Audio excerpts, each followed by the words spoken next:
इतने पैसों के लिए तो मैं कुछ भी कर दूंगा, लेकिन पहले ये तो बताओ कि एक शादी की वीडियो बनाने वाले को न्यूज़ रिपोर्टर बनवा के करना क्या चाहते हो?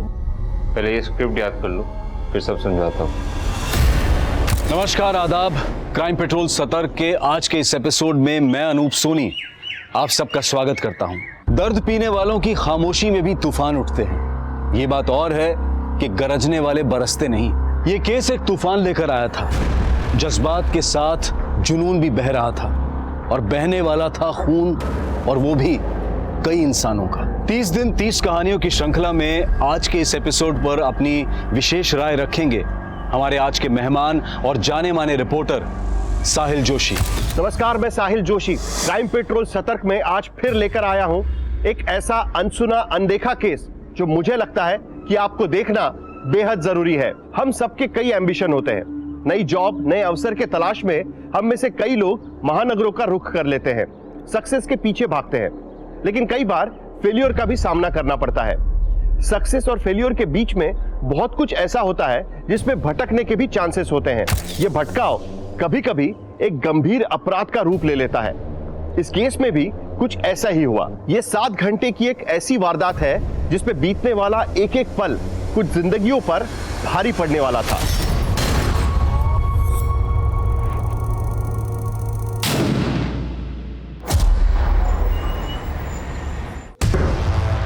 यह है प्लॉट नंबर 160 जो मेरे पार्टनर ने पूरे 40 लाख रुपए देके कावेरी से खरीदा था। और ये रहे इस प्रॉपर्टी के पेपर्स, देखो। ये नकली पेपर्स है, असली पेपर्स ये है। ये प्लॉट मैंने खरीदा है कावेरी से। इन पेपर से कुछ नहीं होगा मनीषा। तू जानती है कावेरी कोर्ट में वही बोलेगी जो हम उसको बोलने को कहेंगे। वो तो साफ बोल देगी। ये प्रॉपर्टी उसने मेरे पार्टनर को। तुमने कावेरी को भी खरीद लिया, लेकिन तेरे साथ में उसको भी अंदर करवा दूंगी। कुछ नहीं कर पाएगी तू। तेरी भलाई इसी में, जो पैसे मिल रहे हैं रख, और इस प्रॉपर्टी के लीगल राइट्स मेरे नाम कर दे, वरना। सूरजमल तेवतिया, तेरी धमकियों से डरती नहीं हूं मैं। मैंने भी कोई कच्ची गोलियां नहीं खेली, देख लेना तुम।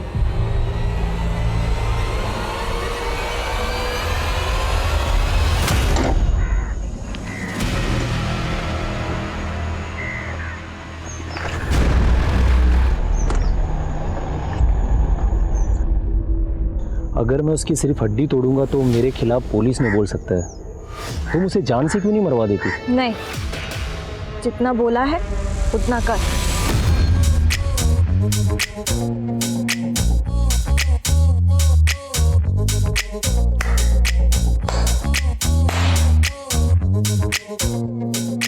छाया, आज के लिए फिनिश कर दे।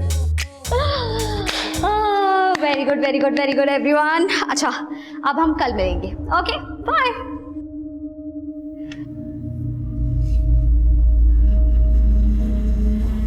हाय, आई एम मनीषा। मुझे यहाँ पे एडमिशन मिल सकता है? नो मैम, एक्चुअली हम बड़े लोगों को अकोमोडेट नहीं करते। इसके लिए आपको थोड़ा छोटा होना पड़ेगा। इतना छोटा चलेगा?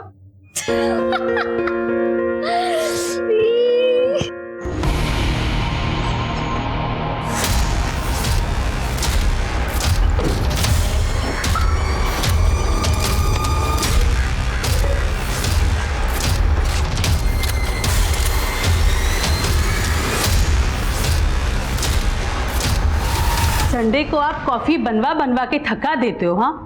और कितना अखबार पढ़ोगे? जाओ जल्दी से नहा लो, लंच का समय भी होने आया। वो फिल्म की टाइमिंग देख रहा था मैं। फिल्म देखने चलते हैं आज। तुम क्या कर रही हो? बाद में मत बोलना संडे को टाइम नहीं देता तुमको। हाँ भाई। कौन है ये? क्या कर रहा तू? अरे कौन? अरे क्या कर रहे हो? दीदी, आपका ये सूरजमल तेवतिया के साथ इशू क्या है? बताओ ना मुझे। कुछ नहीं, और तुम पापा को कुछ मत बताना, वरना उन्हें टेंशन हो जाएगी। मत मारो ना, मत मारो।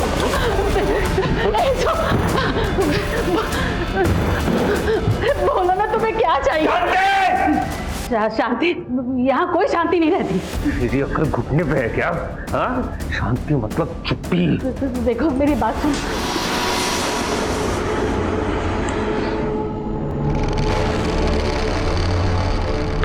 मनीषा दी, ये क्या कांड कर दिया यार। सूरजमल को पिटवाने के लिए गुंडे हायर कर दिए। अरे छाया, क्यों टेंशन ले रही हो? मैंने उसे सिर्फ सूरज को धमकी देने के लिए कहा है ताकि सूरज के साथ जमीन का मैटर सेटल कर सको।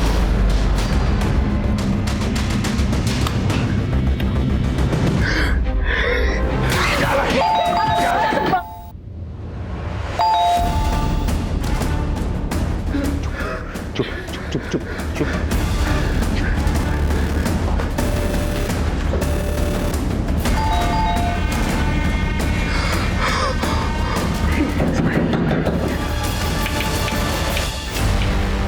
क्या हुआ माँ, ऐसे क्या देख रही हो? दरवाजा तो खोलो।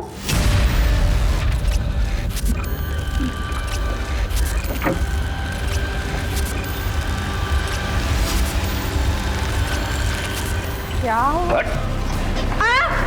दीदी, दीदी,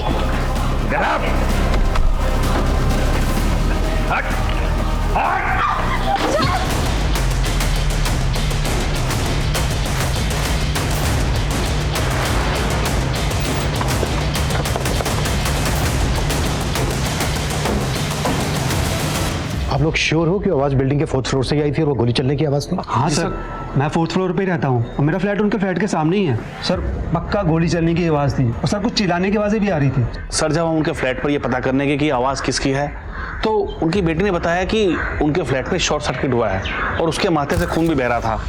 उसने हमें अंदर आने के लिए नहीं पूछा और अचानक से दरवाज़ा बंद कर दिया। अच्छा, तुमने बिल्डिंग के अंदर किसी अजनबी आदमी को आते हुए देखा था? नहीं साहब, मैंने यहाँ से किसी अजनबी को अंदर जाते हुए नहीं देखा। इसको बोलो कि गाड़ी अंदर ले ले। अगर वाकई में 4th फ्लोर पर कोई है तो उसको इस बात की भनक नहीं लगनी चाहिए कि पुलिस यहाँ पहुँच गई है। Okay sir.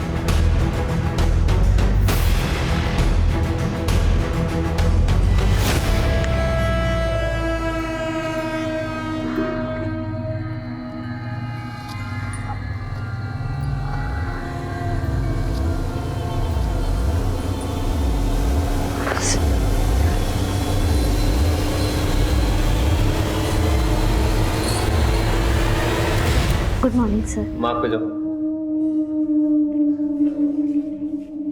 यहाँ पे या हाँ, प्रोफाइल प्रोफाइल नहीं हो। चलो लाइनें बोलो, एक्शन। आनंद, तुम मुझ पर बेकार में शक कर रहे हो। मेरे तो मम्मी पापा को मैंने छोड़ दिया, तब भी तुम मेरे। नेक्स्ट। सर पर अभी तो मैंने बस थोड़ी सी। मैडम आपका हुनर देख लिया हमने, अभी आप जाइए।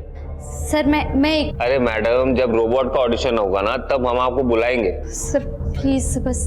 अरे मैडम जाइए ना, बेइज्जती करूंगा फिर जाओगे क्या? Please leave.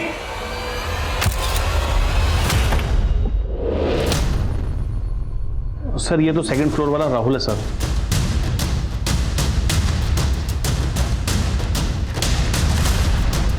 और ये कैब वाला लड़का कौन है? सर ये समझ नहीं आ रहा, ये हमारी सोसाइटी का तो नहीं है। इस कैब वाले लड़के की बॉडी लैंग्वेज कॉशियस लग रही है। ऐसा लग रहा है जैसे सीसीटीवी से अपना चेहरा छुपाने की कोशिश कर रहा हो।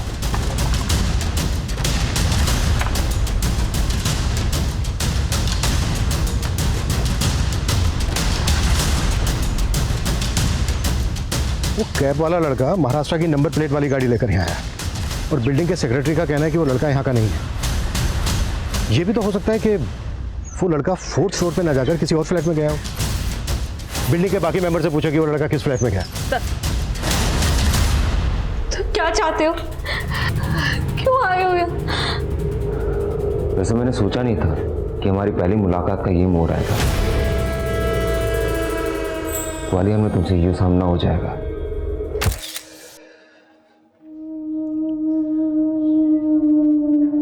वैसे एक टैलेंट तो है आप में। आपके कहने पे मेरा ही बॉस मुझे आपसे सॉरी कहने। विपुल, सर मैं तो तारीफ कर रहा हूं, मतलब अच्छा ठीक है, आई एम सॉरी। देवी जी ये कार्ड रख लीजिए। इस रोल में आपके लिए मैं कुछ नहीं कर सकता, लेकिन देवी जी अगर आगे कुछ हुआ ना तो मैं जरूर आपके लिए कुछ ना कुछ जरूर कोशिश करूंगा।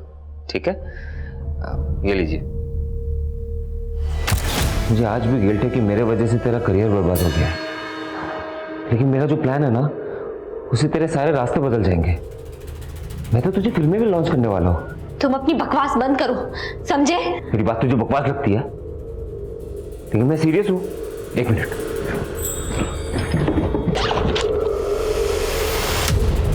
ये देख, मैं तो स्क्रिप्ट भी तैयार करके लाया हूँ। पता है किसने लिखी है? हाँ, मैंने। पढ़, पढ़ना।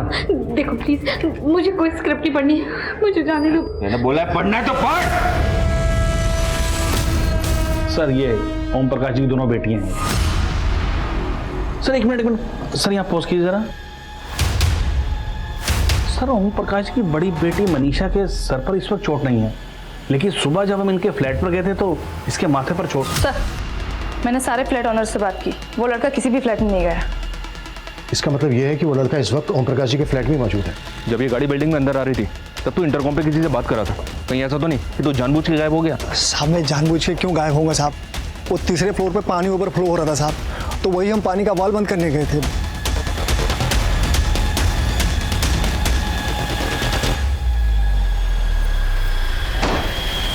सर कार में कोई भी पेपर्स नहीं मिले। गाड़ी के नंबर से पता करो कि ये गाड़ी किसके नाम पर और किस एड्रेस पे रजिस्टर्ड है। सर हरपाल जी एक मिनट। जी सर। ओम प्रकाश जी का कोई रिलेटिव रहता है महाराष्ट्र में? सर ये तो मालूम नहीं कि उनका कोई रिलेटिव रहता है नहीं, लेकिन हाँ उनकी छोटी बेटी छाया कुछ दिन पहले तक मुंबई में रहती थी। वो वहाँ पर फिल्म इंडस्ट्री में एक्ट्रेस बनने गई थी, लेकिन काम वहाँ मिला नहीं तो वापस आ गई। एक मिनट, इधर आओ। कहाँ जा रहे हो, क्या काम? सर वो डिलीवरी देने आए। कौन से फ्लैट में? बहुत ही सॉलिड स्क्रिप्ट है। कहानी शुरू होती है मुंबई से। एक लड़की मुंबई आती है एक्ट्रेस बनने का सपना लेके, और बहुत स्ट्रगल के बाद ना उसे एक छोटा सा रोल मिल जाता है। गरिमा, मेरा तो एक ही सीन का रोल है, ऊपर से मेरे कैरेक्टर की एक भी लाइन तक नहीं है। तेरी तो कितनी लाइंस हैं? 6 शॉट रेडी है। दीदी एक मिनट, विपुल सुनना, तूने तो बोला था इतना इम्पोर्टेंट कैरेक्टर है। कैसा इम्पोर्टेंट है? मेरे कैरेक्टर की एक लाइन तक नहीं है। इतने बड़े शो में तुझे काम मिला है, चुपचाप काम करने का नाटक क्यों कर रही है तू? मैं कोई मुंबई में भीड़ में खड़े होने के लिए नहीं आई हूँ, मुझे नहीं करना ये काम। इतना मगजमारी करके तुझे यहाँ पे काम दिलवाया है और उसको बता रहे इतना ड्रामा? चुपचाप बैठ, रेडी हो। धमकी देने की जरूरत नहीं है, ठीक है ना? तभी काम करूंगी जब मुझे लाइन मिलेगी। पहले आंसू दिखाया, उसके बाद जब रोल दे दिया तो आंखें दिखाने लगी। भाई तो तुझे लाइनें चाहिए थी ना, ये पढ़ना, भर भर के लाइनें हैं, और आगे की सीन्स ऐसा है ना कि आंखों में खून उतर आएगा।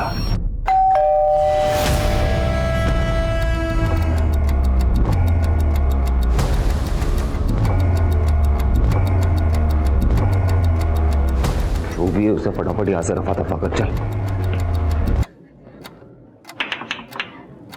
जी मैम सबकाकार.com से आया हूँ, आपने ऑर्डर दिया था, आपका पार्सल है।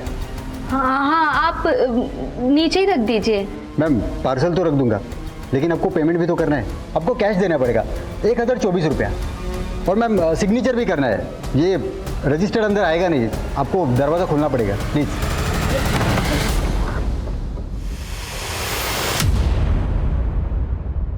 रुक,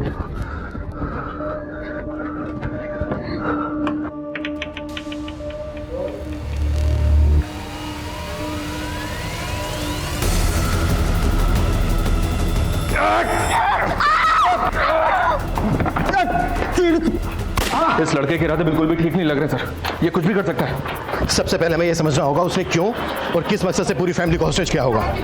उस फ्लोर के बाकी के फ्लैट्स पूरी तरह से खाली करवाओ, फायर ब्रिगेड को स्टैंड बाई पे रखो, एक मेडिकल टीम और एम्बुलेंस बिल्डिंग के पास बुला के रखो। Yes sir. और हाँ, बिल्डिंग के सेक्रेटरी हरपाल से कहो कि हमें बिल्डिंग का ब्लूप्रिंट दे, मैं तब तक बैकअप टीम बुलवाता हूँ। Okay sir. Hello unit 2, hello unit 2।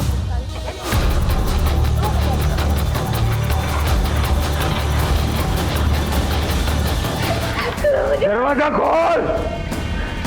मुझे मारना है तो मार दो, लेकिन प्लीज मेरी फैमिली को छोड़ दो प्लीज।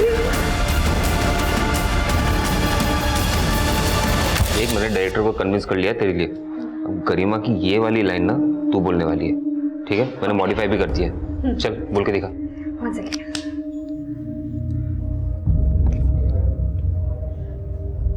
अनन्या, तू समझ नहीं रही है यार। लव एट फर्स्ट साइट सिर्फ फिल्मों में होता है। प्यार के लिए अपनी जिंदगी दांव पर मत लगा। दिल के रास्तों पे भी हमें बहुत सोच समझ कर चलना चाहिए। सही है। शायद मैं गलत था। तुझ में भी एक कलाकार छिपा हुआ है। है ना? मानता है कि नहीं? बहुत जल्दी रंग बदलती है तू, लेकिन तेरा ये रंग बदलना ना मुझे पसंद है। अब ये खेल सिर्फ तेरा नहीं है, तेरे माँ बाप और तेरी बहन का भी है। तेरी बहन की वजह से। मेरी बहन ने क्या बिगाड़ा तुम्हारा? क्या बिगाड़ा? तुझे जो करना है वो मेरे साथ कर, लेकिन मेरे पेरेंट्स और मेरी बहन को छोड़ दे। सर, मैं छाया का फ्रेंड हूँ। मैं उसके साथ उसकी एकेडमी में काम करता हूँ। वो दोपहर तक मेरे साथ ही थी और रोज़ की तरह उसकी बड़ी बहन मनीषा उसे पिक करने भी आई थी। वहाँ पे मनीषा का किसी के साथ झगड़ा हो गया था, इसीलिए चेक करने के लिए मैंने छाया को फ़ोन भी किया था कि वो लोग सेफली घर पहुँचे हैं कि नहीं। हाँ साहिल, तुम दोनों सेफली पहुँच गए ना? हाँ आराम से। अरे माँ, ऐसे क्या देख रही हो? दरवाजा तो खोलो। Don't worry, don't worry. दीदी! सर, छाया ने फ़ोन अचानक काट दिया था, फिर काफ़ी देर से उसका फ़ोन भी बंद आ रहा था, इसीलिए चेक करने के लिए मैं यहाँ आ गया। अच्छा, तुमने भी कहा कि मनीषा का किसी के साथ झगड़ा हुआ था, किसी के साथ हुआ था?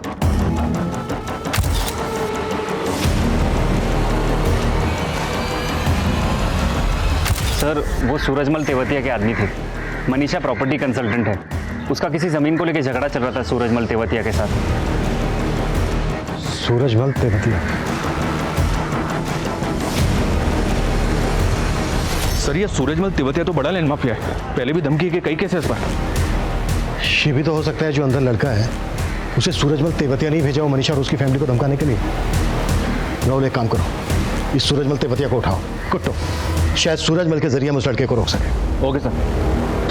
तुझे अपनी बहन के लिए कुर्बानी देने का बहुत शौक है ना? हाँ? मरना तो अब तुम सबको है। क्या किया तुमने मेरी बहन के साथ?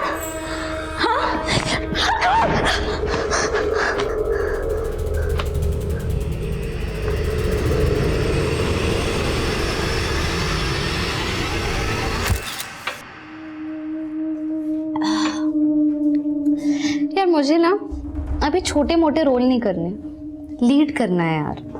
तू टेंशन मत ले, मैं ना एक मूवी डायरेक्ट कर रहा हूँ, तुझे पक्का चांस। और डायरेक्टर? फेंक मत यार, फाइनेंसर है तेरे पास? हाँ, कौन देगा तेरे को डायरेक्टर? अरे छोड़ ना इंडस्ट्री की बातें, चल ना गेम खेलते हैं।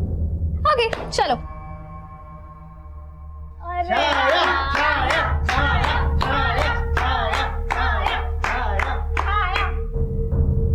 देख छाया, हमने तुझसे गाना गाने के लिए नहीं बोलेंगे। तुझे ना कुछ एक्साइटिंग सा करना होगा। क्या? तेरे ऑपोजिट में जो लड़का है उसे किस कर। ये क्या बदतमीजी है? कल हो गई है क्या? मैं किसी को किस विस नहीं करने वाली। तू जो नहीं कर पाई है ना, वो मैं अब आसानी से कर सकता हूँ। ये सब मेरी वजह से हो रहा है पापा, मेरी ही भूल का नतीजा है ये। कुछ भी बोल रहे हैं आप? मैंने किसी को नहीं भेजा मनीषा के घर पे। जिन लोगों को तुमने भेजा था ना उसके घर पे जमीन के कागजात पर जबरदस्ती साइन करवाने के लिए, उनको भी उठा लिया हमने। उगल दिया उन लोगों ने कि तुम चीज क्या हो। अब हमें ये बताओ, वो लड़का कौन है जिसने छाया और उसकी फैमिली को होस्टेज बना रखा है? मुझे कुछ पता नहीं है वो कौन है, किसने भेजा है किसको। मैंने बताया ना आपको, बल्कि ये मनीषा ने बाली को मेरे नाम की सुपारी दी थी। अगर मैं उसकी सिर्फ हड्डी तोड़ूंगा ना तो वो मेरे खिलाफ पुलिस में बोल सकता है। जान से क्यों नहीं मरवा देती इसको? नहीं, जितना बोला है उतना कर। कौन बाली? बोलो सूरजमल, चुप क्यों हो गए? बाली पहले मेरे लिए काम करता था, मेरा वफादार है वो। इसलिए जब मनीषा ने उसको मेरे नाम की सुपारी दी, उसने मेरे को सब कुछ बता दिया। सूरज सेठ, आप मेरे गुरु हैं इसलिए आपको बता रहा हूँ। आपकी मनीषा ने आपकी सुपारी दे डाली। अच्छा, तूने क्या बोला उसको? पैसे दे रही थी तो ले लिया, अब उसके कहने पे मैं आपको धमकी थोड़ी ना दे सकता हूँ। मैं तुझे डबल पैसे दूंगा, तू इस लड़की को रास्ते पे लेके आ। अरे सेठ, मैंने उससे पैसे लिए हैं। ऐसा करता हूँ कि ये काम किसी और को दे देता हूँ जो इस इलाके का ना हो। तो तुम्हारे कहने पे बाली ने इस लड़के को मनीषा के घर पे भेजा है? अरे मुझे नहीं मालूम उसने किसको भेजा है या भेजा भी है या नहीं। बाली कहाँ है? मुझे कोई आइडिया नहीं है वो इस वक्त कहाँ है। हाँ, एक फ़ोन नंबर है उसका मेरे पास। चुप चुप।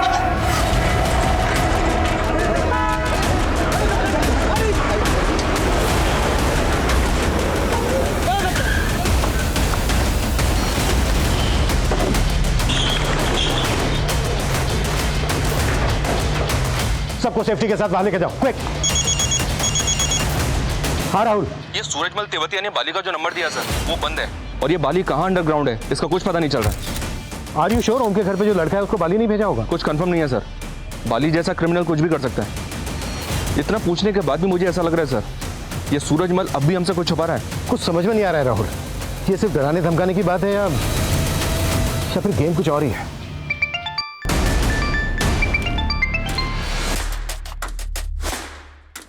सब सेट है, आपको वेट नहीं करना पड़ेगा। अब एक्शन शुरू करो। धमाका ग्वालियर में होगा लेकिन दिल्ली मुंबई तक सबकी हिल जाएगी।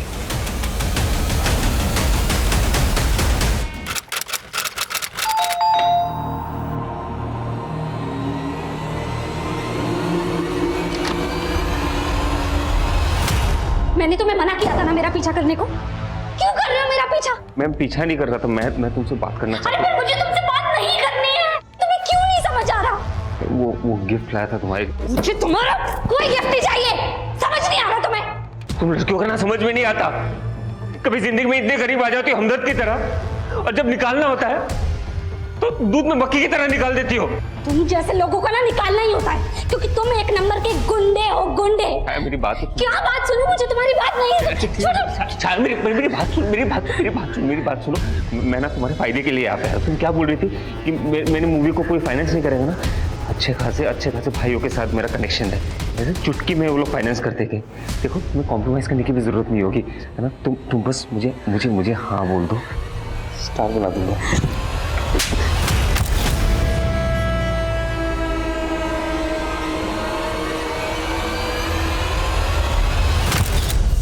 उस लड़के ने दीदी मेरा जीना हराम कर दिया है, जों की तरह चिपक के रह गया है मुझसे।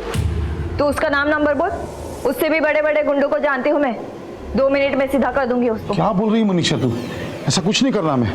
छाया बेटा तू फ्लाइट पकड़ सीधे यहाँ आ जा, नहीं रहना तुझे मुंबई में। अरे तू टेंशन क्यों ले रही है? हाँ, टेंशन मत ले। तेरी बहन भी मान रही है और तेरे पापा भी। अब तो हमारी फिल्म जरूर बनेगी। तू भी ना अपना बेस्ट परफॉर्मेंस देने के लिए तैयार हो जा। भरोसा नहीं होता? ये देख,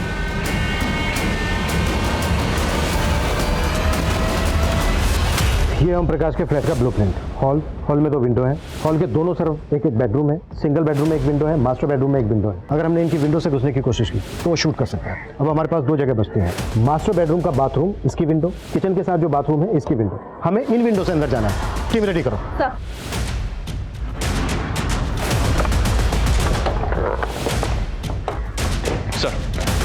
सर तेवतिया से इंक्वायरी करके लौट रहा था तो मुंबई पुलिस का कॉल आया मुझे इस कार की इन्फॉर्मेशन देने के लिए सर, जिसमें वो लड़का आया था। ये कार विपुल भारद्वाज के नाम पे मुंबई के 4 बंगलों के एड्रेस पर रजिस्टर्ड है, लेकिन फिलहाल इस एड्रेस पे ताला लगा हुआ है। और सर ये विपुल की फोटो है, ये देखिए। ओम प्रकाश की छोटी बेटी छाया मुंबई में रहती थी। इस विपुल का छाया के साथ कोई कनेक्शन? फिलहाल तो ऐसा कुछ पता नहीं चला है, सिर्फ इतना पता चला है कि ये विपुल फिल्म इंडस्ट्री में काम करता है, असिस्टेंट डायरेक्टर है और पिछले कई दिनों से ग्वालियर आ रहा है। पॉसिबल है इसका बाली और सूरजमल तेवतिया के साथ कोई कनेक्शन? बाली की कोई लीड? अभी तो कुछ नहीं सर। ये कहाँ से आ गया? इनको कैसे पता चल गया? राजीव जल्दी कैमरा लेकर आ। ग्वालियर की प्रार्थना अपार्टमेंट हाउसिंग सोसाइटी को पुलिस ने चारों तरफ से घेर लिया है और ऐसा कहा जा रहा है कि इस बिल्डिंग के 4th फ्लोर पे एक फैमिली को हॉस्टेज बनाया गया है, लेकिन ये सच्चाई नहीं है। जी हाँ, दरअसल इस बिल्डिंग के अंदर जो कुछ भी हो रहा है उसकी कुछ वीडियोस वायरल हुई हैं और सच जानने के लिए आपका उन वीडियोस को देखना बेहद जरूरी है। लेकिन उन वीडियोस को दिखाने से पहले मैं चाहूंगा कि हमारे कैमरामैन यहाँ पर मौजूद पुलिस को दिखाएं कि किस तरीके से पुलिस ने इस पूरी बिल्डिंग को घेरा हुआ है और चप्पे चप्पे पे पुलिस खड़ी है और किसी का भी अंदर से बाहर निकलना इस वक्त नामुमकिन है। देख, क्या मोड़ है हमारी प्रेम कहानी में? अब हम भी पॉपुलर हो गए और हमारा प्यार भी, है ना? मेरे ऑर्डर का वेट करना, जब तक मैं ना बोलूं कोई मूव नहीं करेगा। क्लियर? Over and out. ये देखिए सर, ये कुछ वीडियो सोशल मीडिया पे वायरल हुए हैं। मैंने किसी को हॉस्टेज नहीं बनाया, मैं तो यहाँ छाया से मिलने आया था। हम दोनों एक दूसरे से बहुत प्यार करते हैं, एक दूसरे से शादी करना चाहते हैं, लेकिन पहले छाया की फैमिली और उसके बाद ये सोसाइटी, ये बिल्डिंग वालों ने मुझे फंसाया। और ये दूसरा वीडियो सर, ये देख। मैं मानता हूं कि मैं और मेरी बड़ी बेटी विपुल और छाया की शादी के खिलाफ थे, लेकिन अभी हम लोग इस शादी को करवाने के लिए तैयार हैं। तो मैं पुलिस से रिक्वेस्ट करता हूं कि वो वापस चली जाए, कि हमारी फैमिली का इंटरनल मैटर है। और सर ये तीसरा, मैं और विपुल एक दूसरे से बहुत प्यार करते हैं। ये बात सच है कि हमारा मेरी फैमिली से झगड़ा हो गया था, पर अब सब कुछ सेटल कर लिया है हम लोगों ने। ये लड़का बहुत बड़ा गेम खेलता है, ये यहाँ सब कुछ प्लान करके आया है और अब आसानी से भागने की फिराक में। इन वीडियोस ने चारों तरफ माहौल गर्म कर दिया था। इस वायरल वीडियो और सोशल मीडिया की लाइव फुटेज ने सनसनी पैदा कर दी है। इन वायरल वीडियोस ने ऐसा माहौल खड़ा कर दिया है कि चारों तरफ बेचैनी सी नजर आ रही है। इन वीडियोस में पुलिस को विलन बनाकर पेश किया जा रहा है, लेकिन सच्चाई क्या है? पुलिस फिलहाल बैकफुट पर है। पुलिस को यह समझ में नहीं आ रहा कि क्या डिफेंसिव मोड पे रहे या अटैकिंग मोड पे। इस क्रिमिनल के सनक भरे खेल में क्या यह परिवार बच पाएगा? पुलिस वालों का कुछ करना तो पड़ेगा।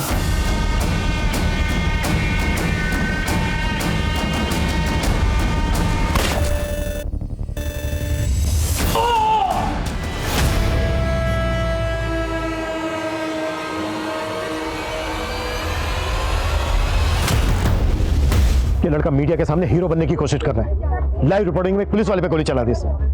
समझ में नहीं आ रहा है इसके दिमाग में चल क्या रहा है। और सर इसको कंट्रोल करने का कोई जरिया भी नजर नहीं आ रहा है। लाइव रिपोर्टिंग की वजह से हमारी एक एक एक्टिविटी पे नजर रखा है। अब समझ में नहीं आ रहा है किस पे गोली चला दे। राहुल, मीडिया वालों को हटाओ यहाँ से, दूर भेजो इनको यहाँ से। क्विक। Okay sir. हम यहाँ पर सच दिखा रहे हैं। यहाँ पर दो प्रेमियों को पुलिस अलग कर रही है, लेकिन हम पूरी रिपोर्टिंग करेंगे। और देखिए पुलिस हमें धक्का दे रही है। पुलिस हमारी रिकॉर्डिंग नहीं करने दे रही है। पुलिस देखिए, आप देख सकते हैं कि पुलिस किस तरीके से हमें धक्का दे रही है। हम सच का रिपोर्टिंग करने वाले, सिर्फ हम सच दिखाते हैं और अंदर जो कुछ भी हो रहा है वो हम सर अंदर हाँ बिल्कुल बिल्कुल रोको सबको। सर आप हमें रिपोर्टिंग। एक मिनट, अंदर आओ। ये तुम्हारे कैमरे का बैटरी निकल गया, तुम फिर भी रिकॉर्ड कर रहे हो। क्या रिकॉर्ड कर रहे हो? दिखाओ जरा, चेक करो। और तुम सर,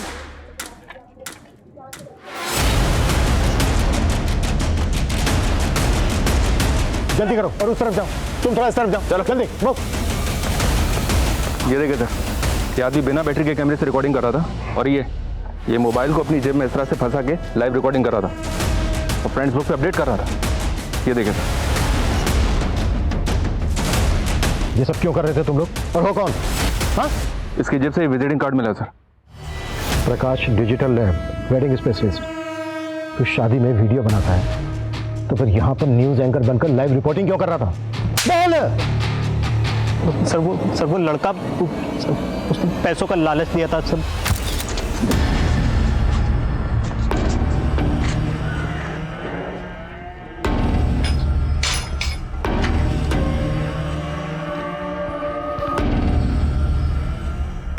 पैसों के लिए तो मैं कुछ भी करूंगा, लेकिन पहले ये तो बताओ कि शादी की वीडियो बनाने वाले को न्यूज़ रिपोर्टर बनवा के करना क्या चाहते हो? उसके साथ अब तू भी अंदर जाएगा। सर माफ कर दो सर, गलती हो गई सच में। मैं लालच में आ गया था सर। वीडियो क्यों नहीं आ रहा? आप जिस नंबर को डायल कर रहे हैं वो इस समय स्विच्ड ऑफ है। हाँ, मर गया साला। Unknown number.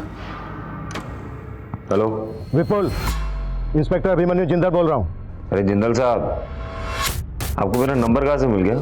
वीडियो बना कर तू सोशल मीडिया पे वायरल करवा रहा है। क्या लगता है तुझे तेरा नंबर नहीं मिल सकता? ये जो गेम खेल रहा है ना, तू गेम खेलना बंद कर और बोल क्या डिमांड है तेरी?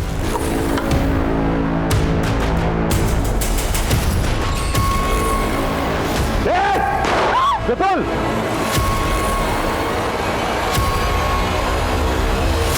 12 बजे शुरू हुई इस वारदात में 4 घंटे से भी ज्यादा बीत चुके हैं। थोड़ी थोड़ी देर में इस बिल्डिंग से गोली चलाने की आवाज आ रही है। एक ऐसी प्रेम कहानी जिसमें जुनून का साइड इफेक्ट अपने चरम पे है। एक गोली एक कांस्टेबल को जख्मी कर चुकी है। अब सवाल यह है कि इस बिल्डिंग में मौजूद सारे लोग जिंदा है या इनमें से कोई किसी गोली का शिकार हुआ है। मौत का यह खेल अब पुलिस कैसे रोक पाएगी? तू फिर से मुझसे भागने की कोशिश कर रही है? इधर आ! अगली बार मुझसे भागने की कोशिश की ना तो गोली बाजू से नहीं तेरे अंदर से जाएगी। तू समझती क्यों नहीं है?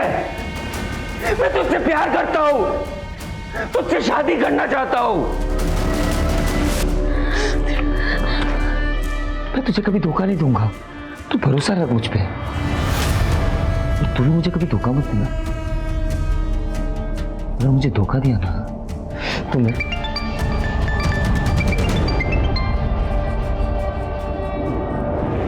हेलो, देखो मैंने तुमसे कहा था ना किसी को नुकसान नहीं पहुंचाओगे, फिर गोली क्यों चलाई तुमने और किस पे चलाई? अरे इंस्पेक्टर साहब, बहुत जल्दी टेंशन ले लेती हो। मैं अपने प्यार पे गोली चलाऊंगा क्या?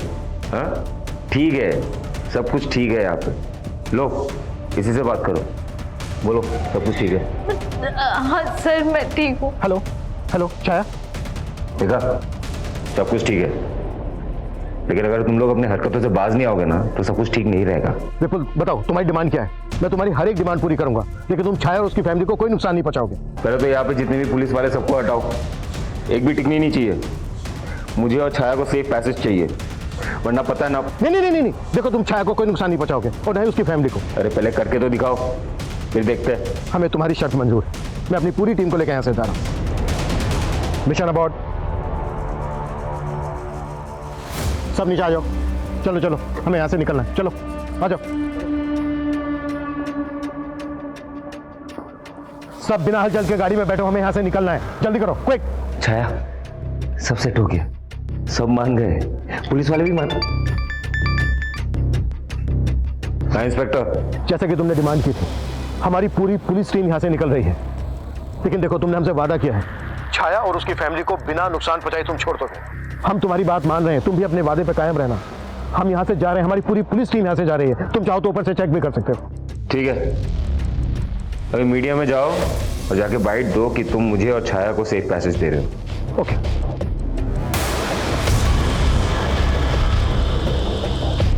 गुड।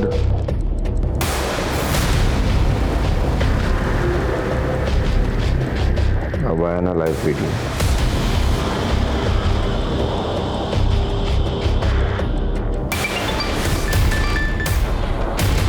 हेलो हेलो, कहाँ मर गया था बे? अरे वहाँ पुलिस आ गई थी ना, तो मैं थोड़ा दूर से रिकॉर्ड कर रहा हूँ। तो चिंता मत कर, नीचे सब क्लियर है। मैं देख रहा हूँ, मैं ध्यान दे रहा हूँ।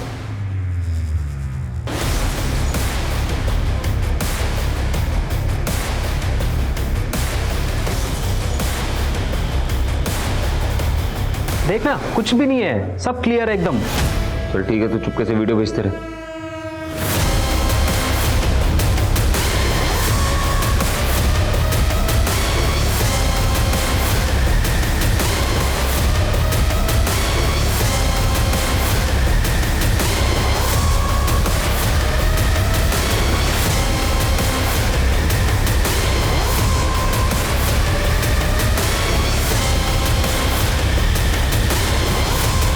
वीडियो में कोई भी नहीं है, वहां तो लोग क्यों हैं?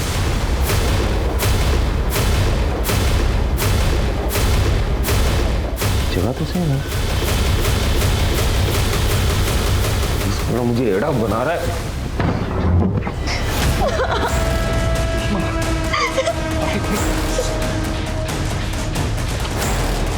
पहले मुझे फंसाने की कोशिश कर रहे हैं सब के सब। ये कोई नहीं छूऊंगा।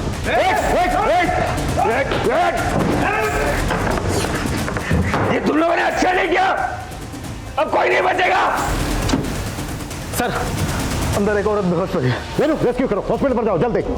और वो लड़का कहाँ है? सर वो लड़का उस रूम में, उसके साथ छाया भी है, उसने सर दरवाजा बंद कर दिया है। देखो किसी भी हाल में वो लड़का यहाँ से बच के नहीं निकलना चाहिए। सर मेरी बहन को बचा लीजिए, वो अंदर है। मनीषा तुम चिंता मत करो, हम तुम्हारी बहन को बचा लेंगे। इनको बाहर लेकर जाओ प्लीज, आप बाहर जाइए। विपुल देखो अब तुम यहाँ से बच्चा नहीं निकल सकते, हमने घेर लिया तुम्हें। बेहतर यही है कि तुम सरेंडर कर दो। अरे बच के तो जाएंगे इंस्पेक्टर, और तुम लोग ही जाने दोगे? शान पट्टी किया ना तो सबसे पहले इसको उड़ाऊंगा, उसके बाद खुद मर जाऊंगा। नहीं नहीं नहीं नहीं, देखो तुम गोली मत चलाना, गोली मत चलाना, हम तुम्हें जाने देंगे। प्लीज गोली मत चलाना, ठीक है? सब अपने अपने गन उसमें डालो और यहाँ पर टेबल पे रखो। जैसा ही करा वैसा करो, सब गन डालो उसमें। जल्दी करना, जल्दी करो जल्दी करो। इधर रखो, रख इधर, साइड हो, इस तरफ। देखो देखो विपिन, मेरी बात सुनो। सामने नहीं आना इंस्पेक्टर, लेकिन मैं तुम्हें मार दूंगा। मैं ऐसे मत भागो, तुम अपने आप को समझ रहा हो। पीछे जा। दूंगा मैं गोली, मैं बोल रहा हूं मैं गोली मार दूंगा। नहीं देखो तुम गोली मत, हम तुम्हें जाने देंगे। मैं खुद कह रहा हूं कि मैं जाने दूंगा तुम्हें। तो बोल रहा हूं सामने नहीं आना। तुझे क्या लगा था तेरे कहने से चले जाएंगे हम? तुझे आसानी से भागने देंगे यहाँ से? लेके जाओ इसको। तुम ठीक हो शायद? लेकर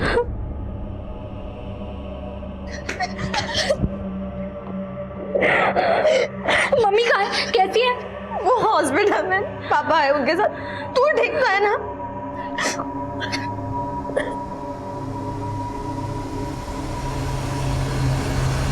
ये एक रिश्ते का एक ऐसा फेलियर था जो इस भयानक वारदात की वजह बन गया। विपुल जैसे सरफिरे हर जगह मिलते हैं। जब भी लड़कियां इनकी छेड़छाड़ बदतमीजियां बर्दाश्त करती हैं और इग्नोर कर देती है, तब इनके हौसले और भी बढ़ जाते हैं। और विपुल ने तो ऐसा कोहराम मचाया जिसे काबू करने में 7 घंटे का समय लगा। जब हम मुसीबतों से दूर भागते हैं तब हमें लगता है कि मुसीबतें दूर हो गई, लेकिन मुसीबतों को जब तक हम जड़ से नहीं उखाड़ देते तब तक मुसीबतें हमारा पीछा नहीं छोड़ती। प्रेम कहानी में जज्बात जब एक तरफा हो तो जुनूनियत अक्सर ऐसा ही फितूर अख्तियार कर लेती है। लेकिन छाया विपुल के सरफिरेपन से अच्छी तरह से वाकिफ थी। अगर वो मुंबई में रहते हुए विपुल के खिलाफ कानूनी कार्रवाई कर लेती तो शायद विपुल ये हौसला करने से पहले कई बार सोचता और छाया और उसके परिवार की जान यूं खतरे में नहीं पड़ती। देखते हैं हमारे आज के एपिसोड की दूसरी कहानी।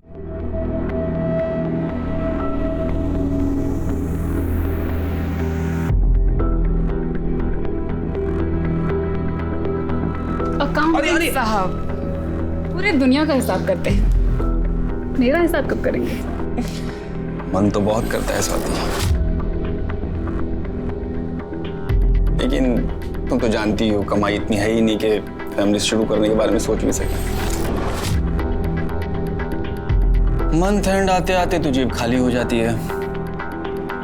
बस एक अच्छी सी परमानेंट जॉब मिल जाएगी ना, फिर ये टेंशन खत्म हो जाएगी। राजीव, कहते हैं भगवान जिसे पैदा करता है उसका खाने का इंतजाम भी कर देता है। और क्या पता उसके आते ही हमारी किस्मत बदल जाए। ख्याल तो बहुत अच्छा है, लेकिन स्वाति अगर ऐसा नहीं हुआ तो ऐसे उदास मत हो। तो जहाँ इतना सब्र किया है थोड़ा सा सब्र और करो ना। जैसे अच्छी सी जॉब मिल गई ना परमानेंट, फिर देखना मैं कैसे बच्चों की लाइन लगाता हूँ। क्या नाटक लगा के रखा है तूने? हाँ, नहीं खाऊंगी नहीं खाऊंगी, प्यार से समझा रही हूँ, खा ले समझ में नहीं आ रहा। दिमाग खराब करके रखा है। एक कान के नीचे दूंगी ना, ये गिर जाएगी। क्या कर रही है तू ये? अरे बच्ची के चेहरे पे दाग आ गया ना तो कोई उसे हाथ भी नहीं लगाएगा। अरे तो आप ही बताओ क्या करूं मैं? किसी भी लड़की के साथ ऐसा नहीं होना चाहिए। जब हर इंसान को इज्जत से जीने का हक है तो फिर लड़कियों के साथ अलग बर्ताव क्यों?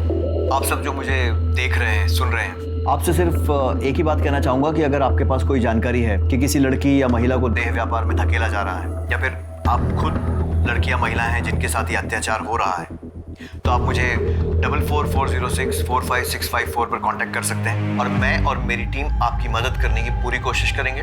आपको इस दलदल से बाहर निकालेंगे। नंबर एक बार फिर से नोट कर लीजिए, 444006। ए, चलो धंधे पे लगो, कोई फरिश्ता नहीं आने वाला बचाने।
पेमेंट है तेरे पास, जल्दी कर और निकल। भगवान की दया से धंधा बहुत अच्छा चल रहा है।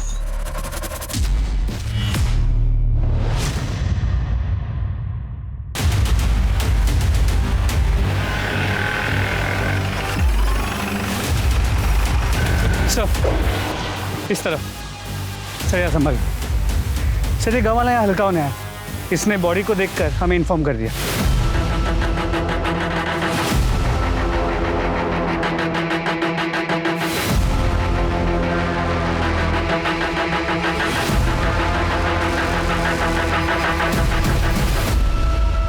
सब मरने से पहले सेक्स हुआ है, रेप, सेक्सुअल असॉल्ट या कोई जबरदस्ती, ऐसा कुछ भी दिखाई नहीं दे रहा। पूरी बॉडी पे कोई निशान नहीं है सर, सिर्फ गले पे ये निशान। गाँव वालों ने बताया कि एक प्रोस्टिट्यूट है और ये सेटअप, ये कॉन्डम्स, ऐसा लगता है कि ये अपने कस्टमर्स को लेके यहीं आती होगी। और हाँ सर, शुक्ला, बॉडी के पास से पर्स मिला था और इसमें ये आइडेंटिटी कार्ड। विजय सिंह हो सकता है इसका कस्टमर होगा और इसी ने उसे मारा हो, लेकिन कस्टमर इसे क्यों मारेगा? सिर्फ पैसे के लिए? हो सकता है सर, क्योंकि बॉडी के पास सिर्फ उसका पर्स मिला है, लड़की का सामान या लड़की का आईडी प्रूफ ऐसा कुछ भी नहीं मिला। हो सकता है सब कुछ लेके फरार हो गए हों और जल्दीबाजी में सिर्फ पर्स यहाँ पे छूट गया। एक्सक्यूज मी, हेलो, कहाँ पर? ठीक है, हम अभी पहुँचते हैं। सर, यहाँ से 5 किलोमीटर दूर एक जली हुई बॉडी मिली है। बॉडी को पोस्टमार्टम के लिए भेजो और पूरे एरिया की अच्छे से तलाशी लो। Sir, let's go.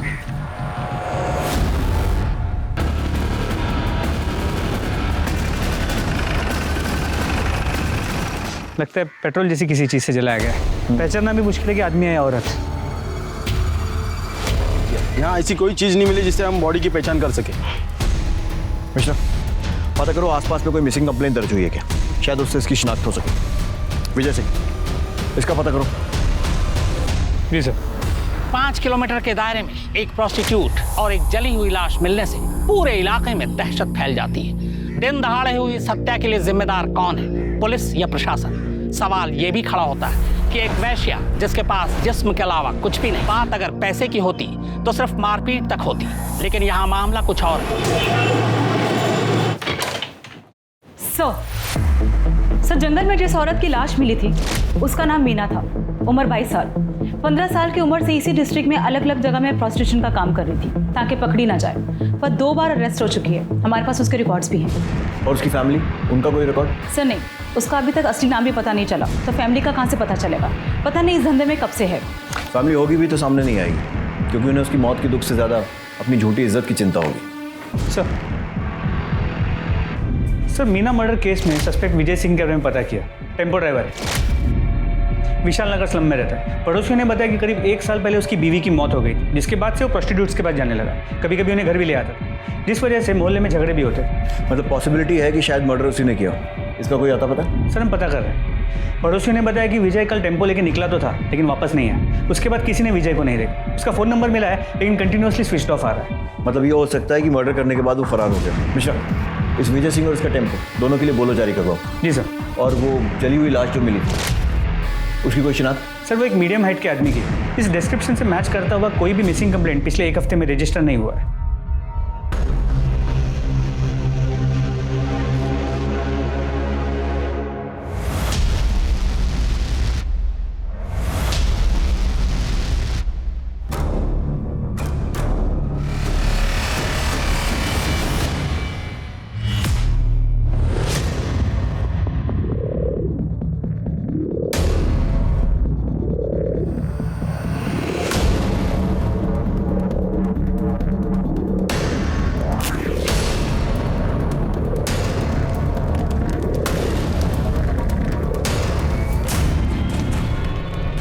दीपू, और लेके आ रहे, आदमी चल जाएगा।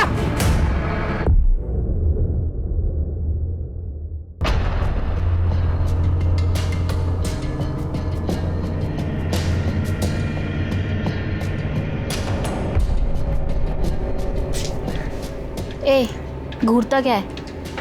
चाहिए तो माल ढीला कर। एक बार का कितना? 1000 फाइनल है। देता है तो बोल, वरना मेरा टाइम खराब मत कर। निकल यहाँ से। मेरे राजा। चल शुरू हो जा। अबे कितना घूरेगा, शुरू हो जा राजा।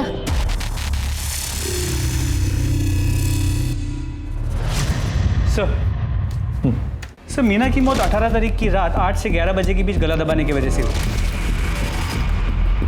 गले पे मार्क्स के अलावा बॉडी पे कहीं चोट, खरोच या स्ट्रगल के निशान नहीं मिले। सेक्स हुआ है, सीमेंट ट्रेसेस भी मिले, लेकिन सर रेप या सेक्सुअल असॉल्ट जैसा कुछ साबित नहीं हो रहा। मिश्रा, इस विजय सिंह के घर से उसके डीएनए सैंपल लो और इस सीमेंट के साथ मैच करो। जी सर। इसके टेम्पो का कुछ पता चला? सर हम पता कर रहे हैं, लेकिन अब तक कोई इन्फॉर्मेशन नहीं मिली। सर जंगल में जली हुई बॉडी की पोस्टमार्टम रिपोर्ट्स। मेल बॉडी है, 28 से 35 के बीच। 18 तारीख की रात को 8 से 11 के बीच गला दबाने से मौत हुई है। इससे मिलती जुलती कोई मिसिंग कंप्लेंट? नहीं सर, हमने आसपास के पुलिस स्टेशन में पता किया, अभी तक कोई कंप्लेंट नहीं आई। सर आ चुका। एक मिनट। हेलो, क्या? कहाँ पे? एक मिनट होल्ड कीजिए। तो गणेश नगर में एक औरत की बॉडी मिली है। बॉडी की इन्फॉर्मेशन मिलने के पहले ही तो आ गया? नहीं सर, ऐसा नहीं है। ये तो फ़ोन अभी आपके सामने आया। मैं तो पहले वाली फ़ोन की इन्फॉर्मेशन देने आया था कि आदर्श नगर में एक आदमी की जली हुई बॉडी मिली है।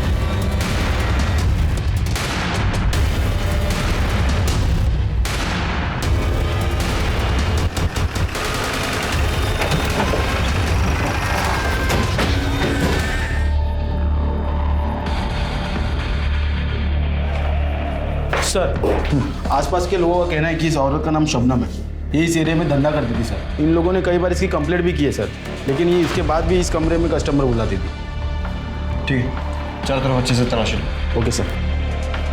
सर सेक्स रेप या सेक्सुअल असॉल्ट जैसा तो कुछ नहीं लग रहा है। शरीर पर कोई चोट का निशान भी नहीं है, सिर्फ एक गले पे निशान है सर। सर ये देखिए, ऐसा लग रहा है कि ये गला घोटने की वजह से इसकी मौत हुई। कौन है ये जो ऑलरेडी मजबूर और सताई हुई औरतों के साथ ऐसा कर रहा है? सर ये पर्स मिला है। कमल राणा। हाँ मिश्रा।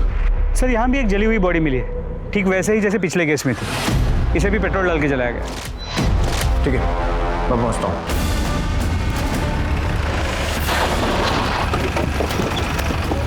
सर गांव के इन दो लोगों ने बॉडी को जलते हुए देखा। बॉडी को पोस्टमार्टम के लिए भेजो, तभी कुछ क्लियर हो पाएगा। कमल राणा, ये आई कार्ड उस औरत की लाश के पास मिला, शायद उसका कस्टमर हो सकता है। पता करो कौन है, कहाँ मिलेगा, सारी डिटेल्स। ये औरतें वैसी मौत से बदतर जिंदगी जी रही, पर किसी को उसमें भी चैन नहीं है। एक के बाद एक करके उन्हें मारे जा रहा है। अभी 2 दिन भी पूरे नहीं हुए, एक और प्रोस्टिट्यूट और एक और जली हुई लाश मिलती है, ठीक वैसे ही जैसे पिछली 2 लाशें मिली थी। सवाल यह है कि इन हत्याओं का मकसद क्या है। ये जितने भी कत्ल हुए, उनके तरीके को देखकर लगता है कि इसके पीछे किसी एक शख्स का हाथ है, पर बहुत मुमकिन है कि पुलिस को उलझाने की या कातिल की कोई साजिश हो।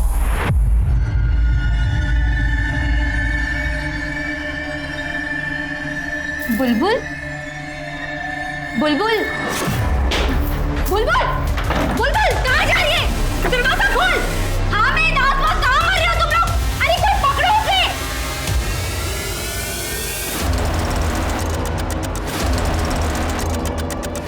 बुलबुल, राशिद, राशिद, क्या कर रहा है? मेरा सब पकड़ा हुआ है।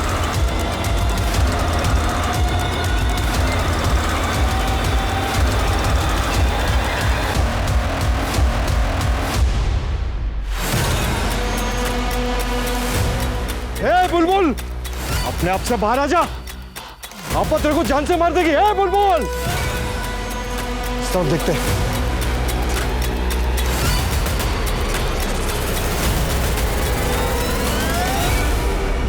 सर 2 दिन के अंदर अंदर 2 प्रोस्टिट्यूट्स और 2 आदमियों की जली हुई बॉडी कुछ ही किलोमीटर के घेरे में मिलती है। क्या ये कोइंसिडेंस हो सकता है? कोइंसिडेंस? मिश्रा, सिर्फ मर्डर नहीं हुआ है, दोनों प्रोस्टिट्यूट्स की लाशों के पास में ड्राइविंग लाइसेंस मिला है। अब अगर एक आध केस में मिलता तो मान सकते थे कि किसी ने गलती से गिरा दिया, लेकिन दोनों ही केसेस में सेम गलती, वो भी 2 अलग अलग लोगों से। कंफर्म है कि दोनों केसेस रिलेटेड है। विजय सिंह और कमल राणा, इनके आधार कार्ड के बेसिस पे इनकी जितनी डिटेल्स मिल सकती हैं सब निकालो।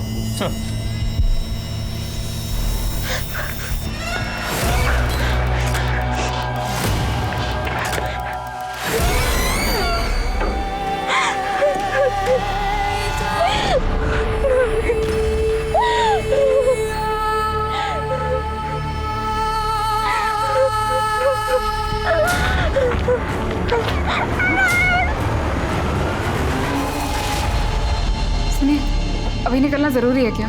कल सुबह तक का वेट नहीं कर सकते? इतनी रात हो रही है। अरे अर्ली मॉर्निंग तो मुझे ऑफिस में रिपोर्ट करना है ना।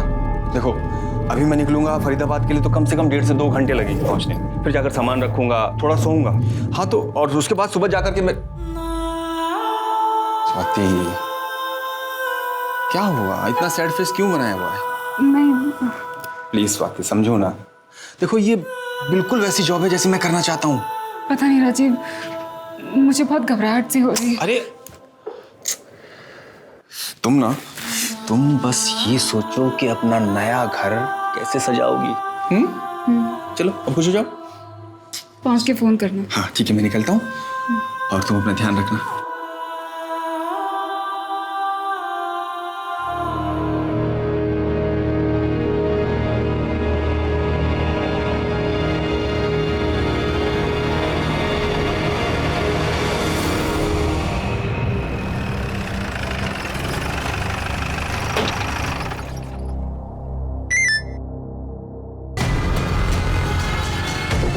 मिश्रा, यादव, टीम निकालो, लड़की को रेस्क्यू करने जाना है। जल्दी चलो।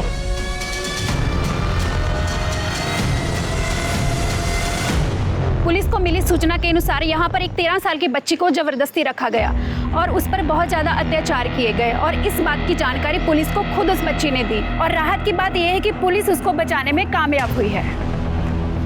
हटो उसको। सर हम कुछ सवाल पूछना चाहते हैं आपसे।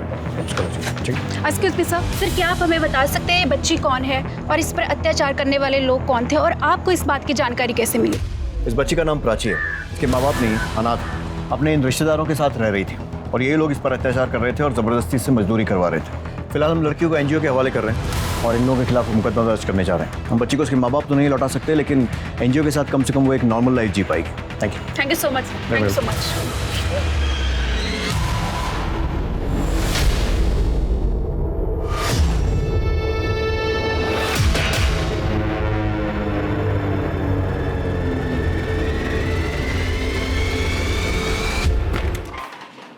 सर, विजय सिंह के आधार कार्ड से तो कोई लीड नहीं मिली, लेकिन कमल राणा के आधार कार्ड से उसकी फैमिली की डिटेल्स मिल गई। उन्हें कांटेक्ट किया तो उन्होंने कहा कि उसके लेफ्ट पाव में स्टील की रॉड थी और हमें जो जली हुई डेड बॉडी मिली है उसके लेफ्ट पाव में भी स्टील की रॉड। मतलब ये हो सकता है कि वो लाश कमल की हो। मिश्रा, कमल की फैमिली से कांटेक्ट करके उसका डीएनए सैंपल लो और उस जली हुई बॉडी के साथ मैच करो। सर।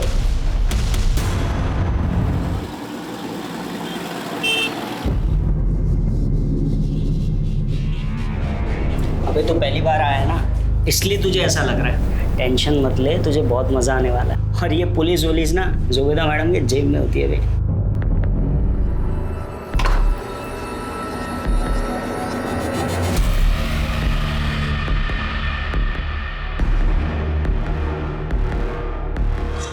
हाय नीरज।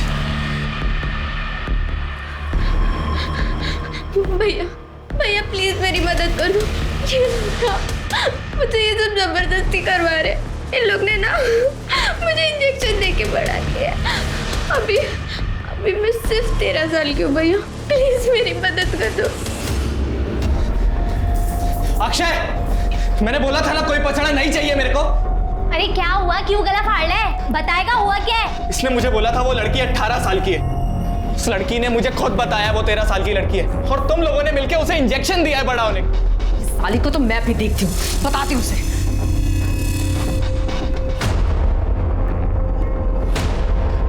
जुबेदा, ये फिर भाग गई।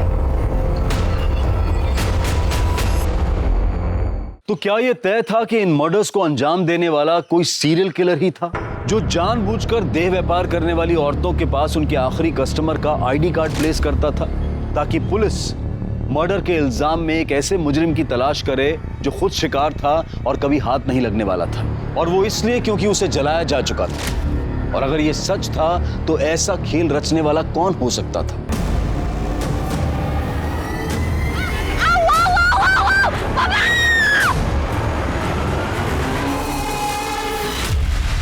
आपके पति कब से गायब? सर 2 दिन से। 21 तारीख की रात 11 बजे वो ये कहकर निकले थे कि वो फरीदाबाद जा रहे हैं। अगले दिन 10 बजे उनको ऑफिस में रिपोर्ट करना था। तो उसके बाद से उनका कोई अता पता ही नहीं सर। उनका फ़ोन भी स्विच ऑफ आ रहा है। आपने ऑफिस में पता किया? सर उनकी जॉब अभी लगी थी, वो ज्वाइन करने जा ही रहे थे, इसलिए मुझे ज़्यादा कुछ पता नहीं है। उस दिन भी जल्दबाजी में निकल गए ऑफिस का नाम, कंपनी का एड्रेस कुछ पूछ नहीं पाए सर। उनकी किसी से दुश्मनी या फिर हाल फिलहाल में कोई झगड़ा? नहीं सर, कोई दुश्मनी, कोई झगड़ा नहीं। कोई अफेयर? बिल्कुल नहीं सर, हमारी लव मैरिज है। 1 साल पहले ही हमारी शादी हुई है। ठीक है, आप इनके पास अपनी सारी डिटेल्स लिखवा दीजिए। हम जल्द से जल्द आपके पति को ढूंढने की कोशिश करेंगे। चलिए। 6 हेलो,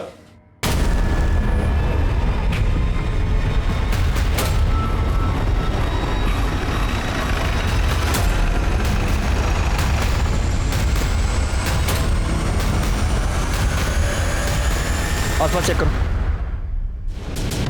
सर सेम पैटर्न का तीसरा केस, यहाँ ये, और वहाँ 4 किलोमीटर दूर एक आदमी की जली हुई डेड बॉडी जिसके पास कोई फोटो आईडी नहीं। सर ये पर्स मिला है। और शायद बाकी केसेस जैसे मरने वाला भी इसका कस्टमर होगा जिसका ये पर्स। राजीव पालीवाल। राजीव पालीवाल? सर ये तो वही है जिसकी बीवी मिसिंग कंप्लेंट लिखवाने आई।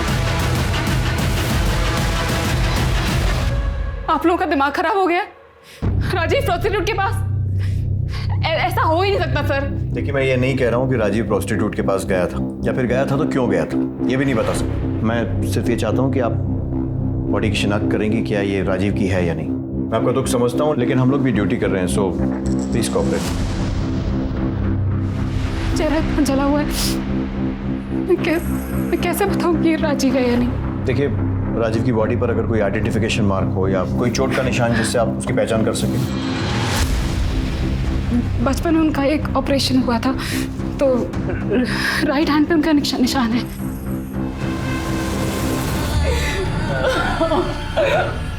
राजीव की फैमिली में और कौन कौन है? कोई नहीं है सर। कोई तो होगा। होगा भी तो मुझे नहीं बताया सर, मुझे नहीं पता।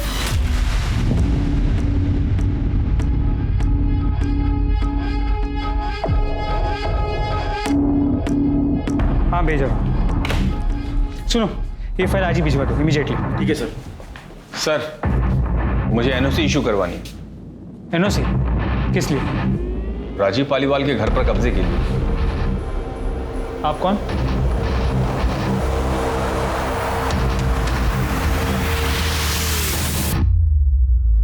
रवि पालीवाल? जी सर, रवि पालीवाल, राजीव पालीवाल का जुड़वा भाई। सर न्यूज़पेपर में पढ़ा कि राजीव का मर्डर हो गया है, इसलिए मैं चाहता हूं उसके घर की एनओसी इशू कर दी जाए, ताकि ऐसे ही कोई उसके घर पे कब्जा ना कर ले। सर ये हमारे बर्थ सर्टिफिकेट्स और राशन कार्ड वगैरह ज़रूरी दस्तावेज आप चेक कर लीजिए सर। अब उसके जाने के बाद इकलौता वारिस मैं ही हूँ सर।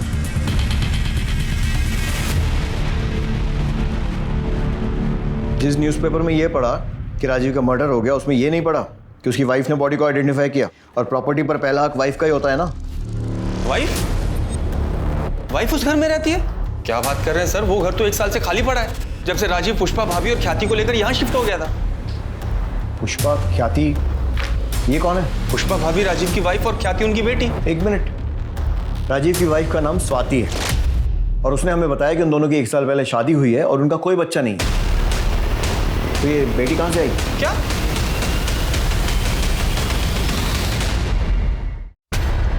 सर 1 साल पहले हमारी शादी हुई थी, ये रहा उसका प्रूफ। और आप हैं कौन? आप कौन है मतलब? मतलब राजीव ने मुझे कभी नहीं बताया कि उनका कोई जुड़वा भाई भी है, और ना ये बताया कि उनकी पहली शादी हुई है जिससे उनकी बेटी भी है। ये बात तो मैं भी आपके बारे में बोल सकता हूँ, क्योंकि राजीव ने मुझे भी कभी नहीं बताया कि उसने कोई दूसरी शादी भी कर रखी है। मेरे लिए तो पुष्पा भाभी उनकी वाइफ है और ख्याति उनकी बेटी, जिनसे मैं 6 साल पहले मिला था। तब ख्याति बहुत छोटी थी, अब तो कुछ 12-13 साल की होगी सर। क्या बकवास कर रहे हैं आप? जिस घर में शिफ्ट हुए हमें 1 साल भी नहीं हुआ, उस घर में आप उनसे 6 साल पहले मिल चुके हैं। मैं आपके घर की बात नहीं कर रहा हूँ सर, मैं हमारे फरीदाबाद वाले घर की बात कर रहा हूँ। उसी घर के लिए मुझे एनओसी भी चाहिए। आप राजीव के साथ उसी घर में रहते थे?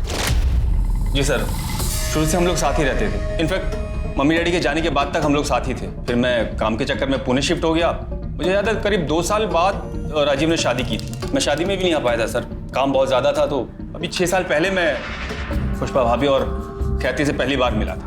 ये झूठ बोल रहे हैं सर। अगर सच होता तो राजीव ने मुझे बताया होता। सर मैं कोई बहस नहीं करना चाहता हूँ सर, आप डॉक्यूमेंट्स देख लीजिए, सब सच और झूठ पता लग जाएगा। जब राजीव और मैं पैदा हुए तो हमारे हाथ जुड़े हुए थे, बाद में ऑपरेशन करके अलग किया गया, निशान आज तक है। हाथ पे निशान की बात तो आपने भी कही थी, राजीव के कौन से हाथ पे निशान था? सर सीधे हाथ पर।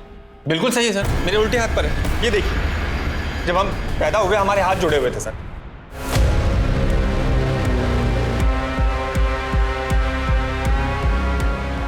स्वाति जी आपका दुख समझते हैं, लेकिन इनके डॉक्यूमेंट से तो ऐसे ही लग रहा है कि ये सही बोल रहे हैं। और वैसे अगर आप ध्यान से देखें, मूंछ लगाकर ये हूबहू राजीव जैसे ही दिखते हैं। मिश्रा, रवि का डीएनए सैंपल लो और डेड बॉडी से मैच करवाओ, और इनके डॉक्यूमेंट्स फिर से वेरीफाई करो, और अगर सब कुछ सही निकलता है तो एनओसी दे दो, लेकिन लोकल पुलिस को इन्फॉर्म करने के बाद। और इनका घर भी लोकल पुलिस की मौजूदगी में ही खोलो। Sir thank you sir.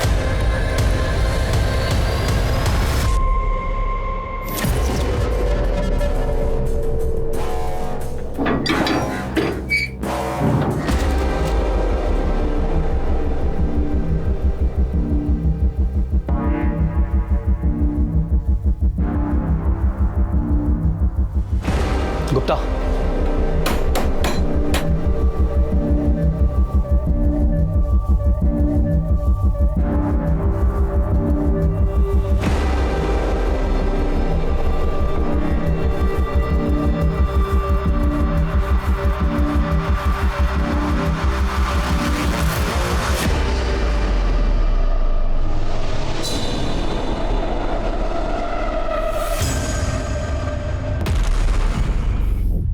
Gupta, पूरा घर चेक करो।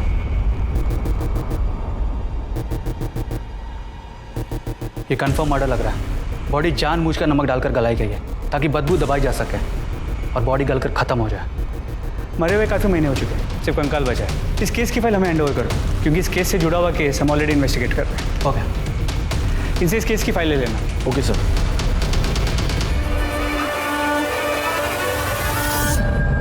मेरे पीछे ये राजीव का घर है, जिनका कत्ल प्रोस्टिट्यूट और उनके कस्टमर के सीरियल किलिंग के दौरान हुआ। जांच के बाद पहली बार पुलिस की टीम राजीव के घर पहुंची है। घर की तलाशी ली गई तो घर के अंदर से एक कंकाल मिला। हालांकि उसकी शिनाख्त अभी नहीं हो पाई, मगर पुलिस को शक है कि ये कंकाल राजीव की पहली पत्नी या फिर बेटी का हो सकता है। मेरा तजुर्बा कहता है कि ये मामला महज एक इत्तेफाक नहीं है, ये सारे कत्ल सोची समझी साजिश का नतीजा है। आखिर कब रुकेगा मौत का यह सिलसिला? ये लाशें अभी भी मिलती रहेंगी।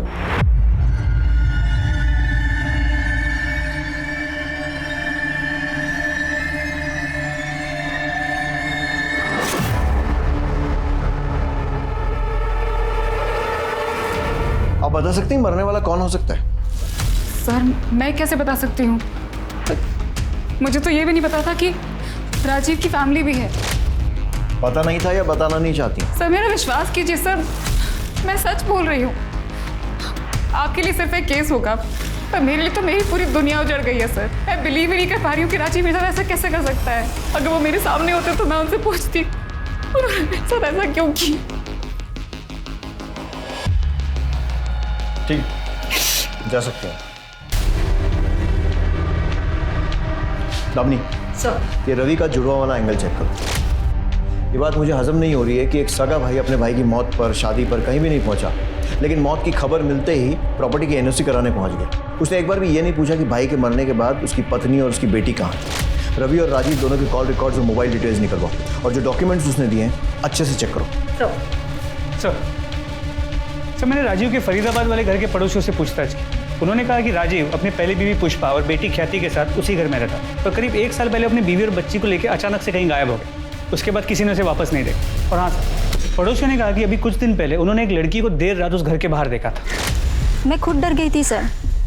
पहले लगा कि भूत वूत है। लड़की का मुंह बंद करके घसीटते हुए जबरदस्ती गाड़ी में बिठा के लेके गए। साहब एकदम कंच लाल लिपस्टिक लगा रखी थी, जैसे वो रेड लाइट एरिया में औरतें लगाती है ना, वैसे साहब। देखने में एकदम बच्ची, मतलब शरीर छोटा, जैसे उम्र बड़ी ही नहीं। साहब वो 2 मुस्टंडे उस दिन उसको खींच के लेके जा रहे थे, गाड़ी में बैठाया। मुझे वो लोग सही नहीं लगे साहब, बिल्कुल। सर मुझे लगता है कि इसमें प्रोस्टिट्यूशन रैकेट वालों का हाथ। हमेशा सिर्फ प्रोस्टिट्यूशन नहीं, ह्यूमन ट्रैफिकिंग और ड्रग्स का भी एंगल हो सकता है। चारों तरफ नजर रखो, आंखें खुली रखो, खबरियों को भी अलर्ट कर दो। जरूरत पड़ती है तो फरीदाबाद पुलिस से भी हेल्प लो, मैं बात कर लूंगा। पर ये रवि और स्वाति पर भी नजर रखो, इनकी ये जुड़वा भाई, 2-3 शादियां, प्रॉपर्टी, इन सारी की सारी बातों पर मुझे डाउट हो रहा है। सर,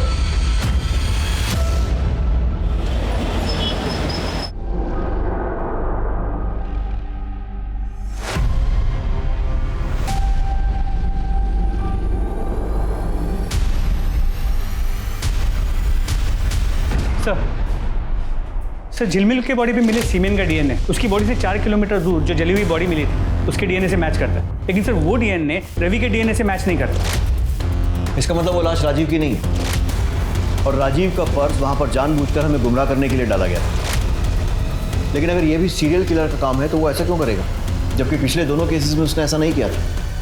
तो फिर कौन है ये जो गुमराह करने की कोशिश कर रहा है?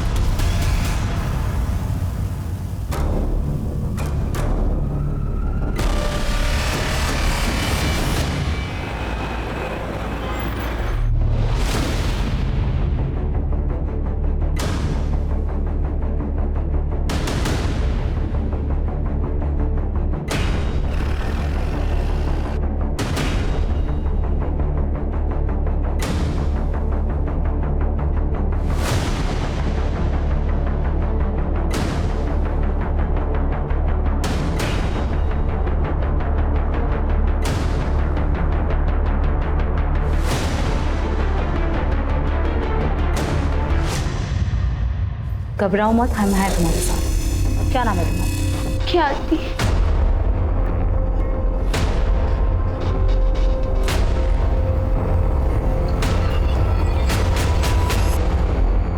मम्मी पापा दोनों मुझे बहुत प्यार करते थे, पर पता नहीं 1 साल पहले उनको क्या हो गया। वो मम्मी को बहुत मारते थे, बोलते थे वो प्रोस्टिट्यूट है, गंदा काम करते। मम्मी मना करती थी, बहुत रोती थी, पर पापा उनकी बात सुनते ही नहीं थे।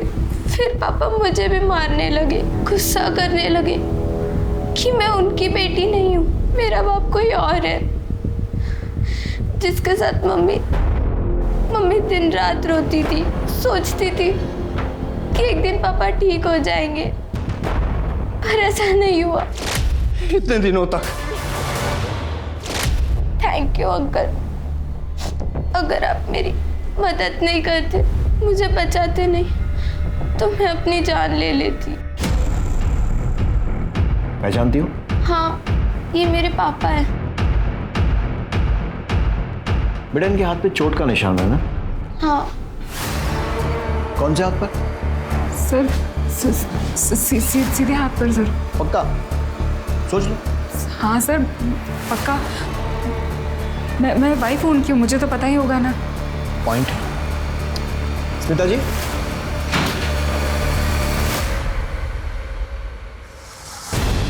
ये बेटी है राजीव की। आपकी शादी को 1 साल हुआ होगा, लेकिन इसने अपने बाप को बचपन से देखा है और इसका कहना है कि उसके दाएं नहीं बाएं हाथ पर निशान है ना बेटा? हाँ अंकल, पापा के सीधे हाथ पर नहीं, उल्टे हाथ पर निशान है। सर मैंने उतना ही किया सर जितना राजीव ने मुझसे करने को कहा। तूने इसे क्या कहा था और क्यों?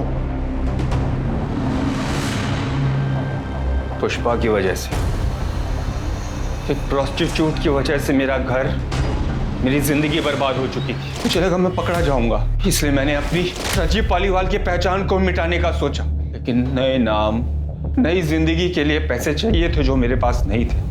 अगर मैं घर बेचने जाता तो आस पड़ोस के लोग मुझे पकड़ लेते, इसलिए मैंने जुड़वा का नाटक किया ताकि पुलिस के सामने घर में घुसूं। और राजीव तो मर ही चुका था, पुष्पा और ख्याति की कहानी भी खत्म ही थी, पर उसके पहले हम ख्याति तक पहुंच गए। समाज जिन बेचारी औरतों को छुप कर नरक जैसी जिंदगी जीने पर मजबूर करता है, तूने उन्हें वहां भी चैन नहीं लेने दिया।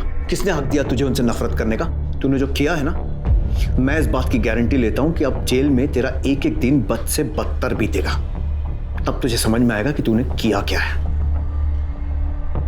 राजीव ने कुल 11 लोगों को मारने की बात कबूल की, जिनमें 5 वेश्याएं थी। उसका कहना था कि वो समाज से वेश्यावृत्ति को खत्म करना चाहता था। प्रोस्टिट्यूट, वेश्या, ये शब्द हमारे समाज में गाली के तौर पर इस्तेमाल किया जाता है, पर अगर ये गाली है तो फिर ये गाली पूरी मर्दजात और समाज के लिए, न कि सिर्फ औरतों के लिए होनी चाहिए, क्योंकि औरत का ये रूप मर्दों ने अपनी वासना को पूरा करने के लिए बनाया, पर आज भी औरतों को उनका हक और अधिकार नहीं दे पाया। इन मजलूम औरतों की बदतर हालात कब सुधरेंगे? ये काम सिर्फ कानून बनाने से नहीं होगा, बल्कि ये काम होगा जब समाज में इन औरतों के साथ हमदर्दी और सहानुभूति जताई जाएगी। अब मैं अनूप सोनी आपसे विदा लेता हूं।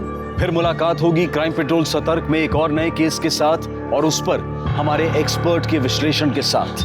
तब तक अपना और अपने परिवार का ख्याल रखें, सतर्क रहें, सुरक्षित रहें और देखते रहें क्राइम पेट्रोल सतर्क।